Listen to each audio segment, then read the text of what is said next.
चावल की फसल करता है, क्योंकि देश में चावल बहुत खाया जाता है, तो मैंने चावल का उदाहरण यहाँ पर चूज किया। तो चावल की जब फसल होती है तो उसे 4-6 महीने तक उसकी देखभाल करता है, उसमें समय लगाता है, मेहनत करता है, और जब वो फसल तैयार हो जाती है तो उसे बाजार में लेकर जाता है, और उस मेहनत का जो दाम मिलता है वो बहुत ही कम मूल्य में मिलता है। और जिसको वो बेच कर आया बाजार में, अब वो उस पर अपना ब्रांड का लगा देता है, जैसे कि बासमती राइस, बासमती चावल सभी खाते हैं बहुत और अच्छे लगते हैं, तो उस पर नाम अब उस किसान का नहीं रहा, यानी कि उस किसान का नाम भी छीन लिया, मेहनत तो छीनी, नाम भी छीन गया। अब वो बासमती हो गया, किसान का नहीं रहा, वो बासमती हो गया, उसका नाम भी गया, और जिस मूल्य पर उसे बेचा गया 20-30 रुपए में उसको बेचा गया, अब वो बासमती राइस होकर वो 70-80-90 में बिक रहा है, या 100 से ऊपर ही बिक रहा है, यानी कि उसकी मेहनत का वो फल भी खा गया और उसका नाम भी।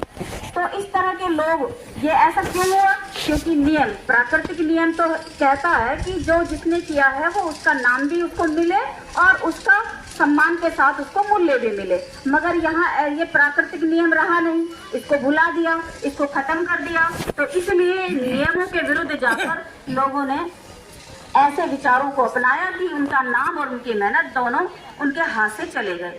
तो जहाँ जितने भी नियम हैं, जितने भी देशों के नियम हैं, वो सब नियमों पर चलते हैं, तभी विकास कर पाते हैं, तरक्की कर पाते हैं, उन्नति कर पाते हैं। तो जो नियम थे वो तथागत गौतम बुद्ध के विनय पिटक में भी बहुत सारे नियम हैं जो मानवता के हित में थे, और उन्हीं नियमों को बाबा साहब ने भी संविधान में लिया। ये सारे मानवता के नियम बाबा साहब ने 9वीं सूची में रखे, जिनको 9वीं सूची में रखकर बाबा साहब ने भी सुरक्षित किया, ताकि ये भुलाए ना जा सके, ये अब जिंदा रहें, ये समाप्त ना हो। तो ऐसे संविधान में उनको सुरक्षित किया गया। अब दुनिया में जितने भी संविधान है, केवल भारत का नहीं, जितने भी संविधान है वो सब कैसे हैं? वो सब नियमों पर आधारित हैं, सबके नियम हैं, उन्हीं नियमों में कानून है, व्यवस्था है, देश में जो चलने वाली सारी व्यवस्थाएं हैं वो उन सबके नियम हैं। उन नियमों को अगर कड़ाई से पालन किया जाता है तभी कोई देश, कोई समाज या कोई परिवार तरक्की करता है, विकसित होता है, प्रगति करता है, आगे बढ़ता है। लेकिन हमारे यहाँ नियमों को, तथागत गौतम बुद्ध के जो मानवता करुणा वाले नियम थे उनको भुला दिया गया, उनको समाप्त कर दिया गया, तभी हमारा आज यहाँ ये शोषण होना शुरू हुआ। क्योंकि हम टुकड़ों में बढ़ते चले गए। पहले जब नियम थे तो हम साथ रहते थे, साथ रहने का नियम था, एक रहने का नियम था, संग में रहने का नियम था, साथ साथ संगति करने का नियम था। तथागत गौतम बुद्ध ने भी कहा कि संगम शरणम गच्छामि। हमारे संत महंतों ने और साधुओं ने भी कहा कि साधु संगत करो, एक साथ रहो। हमारे जो बुजुर्ग लोग हैं वो भी अपने अंतिम समय में अपना अंतिम अनुभव देकर जाते हैं, पूरे जीवन का सार बताकर जाते हैं कि साथ साथ रहो, एक साथ रहो। लेकिन हम समझते नहीं, क्यों? क्योंकि इन नियमों को हमने भुला दिया, इन नियमों को हमने पीछे छोड़ दिया, ये नियम समाप्त होते चले गए। तो आज हमारा सब कुछ छिनने लगा, क्योंकि हम नियमों पर नहीं रहे। तो उन्हीं नियमों को अब यहाँ समण संघ, ये कोई समण संघ ने जो ये नियम लाए हैं ये कोई नए नहीं हैं, ये पुराने हैं, तथागत गौतम बुद्ध से भी पहले के नियम है ये, और उन्हीं को बाबा साहब ने भी अपने संविधान में दिया है। और उन्हीं नियमों के बारे में हमारे संत महापुरुषों ने भी हमें बताया है कि एक साथ रहो, संघ में रहो। तो वही नियम यहाँ संघ ने भी बनाए और लोगों के सामने रखे, और हमारे देश के लोगों को ये, क्योंकि पुराने नियम हैं, पुराने हमारे खून में रमे बसे हैं, तो जैसे ही हमारे सामने आए तो हमारे लोगों ने उनको पहचानना शुरू कर दिया और लोग धीरे धीरे संघ में आने लगे।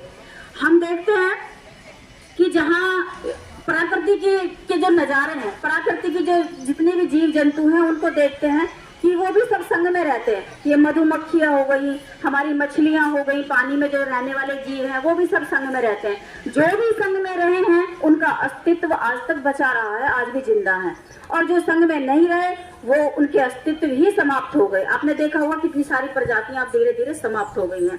तो जिनके संग नहीं रहे वो समाप्ति की ओर बढ़ते चले गए, लेकिन जो संग में रहे उनका अस्तित्व आज भी मौजूद है। जब प्रकृति के हम संसाधनों से सीख रहे हैं तो प्रकृति भी संग में रहती है, देश व्यवस्था सारे कानून संग में नियमों पर चलते हैं। तो संग में रहने का और नियमों में बंधने का हमारा ये तो हमारा जन्मसिद्ध अधिकार है, क्योंकि ये तो हमारे महापुरुषों का संग था। तो हमारा तो जन्मसिद्ध अधिकार है कि हम संघ में रहें और इन नियमों को मानें।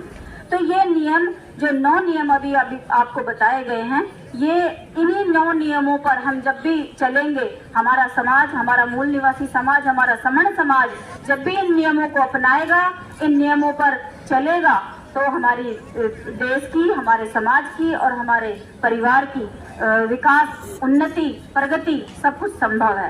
वापस इन्हीं नियमों के तहत हम अपने सम्राट अशोक का साम्राज्य वापस ला सकते हैं, उनके जैसा राज हम वापस ला सकते हैं और भारत को वापस सम्मानित तौर पर देखा जा सकता है अगर हम संघ में रहें और इन नियमों का कड़ाई से पालन करें।